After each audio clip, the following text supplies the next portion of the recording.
Perkenalkan, saya Mensi Kristiani, mahasiswa STIK Sokal Insanan Banjarmasin. Di sini saya akan melakukan pendidikan kesehatan terkait HIV/AIDS. Pertama-tama kita harus mengetahui apa sih pengertian dari HIV/AIDS sendiri. HIV berasal dari kata human, artinya manusia dan bukan hewan. Kemudian imunodefisiensi, yang berarti mengalami penurunan kekebalan tubuh. Kemudian yang ketiga yaitu virus, yaitu makhluk yang sangat kecil dan tidak terlihat dengan mata biasa dan masuk ke dalam tubuh manusia sehingga menyebabkan manusia itu sakit.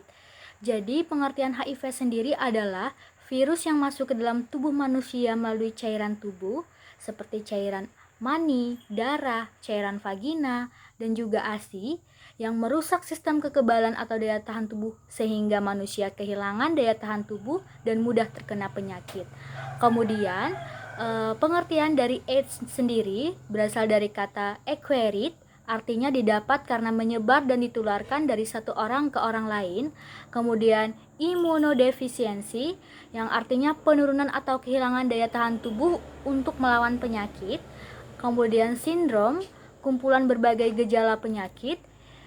Sehingga pengertian AIDS sendiri adalah gejala penyakit karena turunnya daya tahan tubuh. Daya tahan tubuh itu berkurang atau hilang karena sudah dirusak oleh virus HIV.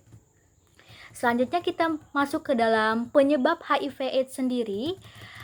Yang pertama adalah penyebab HIV/AIDS sendiri adalah infeksi virus HIV yang menyerang sistem kekebalan tubuh sehingga sel-sel pertahanan tubuh makin lama makin banyak yang rusak. Jadi penderita HIV/AIDS sendiri menjadi sangat rentan terhadap semua bentuk infeksi. Pada tahap akhir, penderita tidak bisa tahan terhadap kuman-kuman yang secara normal bisa dilawannya. Kemudian kita masuk ke dalam gejala HIV/AIDS sendiri. Gejala yang terjadi pada penyakit HIV/AIDS sendiri, yang pertama yaitu berat badan menurun lebih dari 10% dalam waktu singkat, kemudian demam tinggi berkepanjangan lebih dari 1 bulan, setelah itu batuk berkepanjangan lebih dari 1 bulan juga, kemudian ada kelainan kulit dan iritasi, infeksi jamur pada mulut dan kerongkongan yang tidak sembuh-sembuh. Setelah itu masuk ke dalam penularan HIV/AIDS. Penularan HIV/AIDS ini terjadi karena beberapa hal, di antaranya yang pertama yaitu penularan melalui darah, hubungan seksual yang berganti-ganti pasangan, menggunakan alat suntik bergantian, dan HIV/AIDS sendiri tidak menular melalui berjabat tangan, berpelukan, mencium pipi, makan dan berenang bersama, toilet umum dan telepon umum. Kemudian kita masuk ke pencegahan HIV/AIDS. Yang pertama, tidak melakukan hubungan seksual sebelum menikah dan tidak berganti-ganti pasangan. Setelah itu yang kedua, gunakan kondom jika pasangan positif HIV/AIDS. Yang ketiga, jangan terlibat narkotika dan pemakaian jarum suntik bersama-sama. Kemudian yang keempat, hindari melakukan seksual dengan orang yang beresiko, misalnya pekerja seks.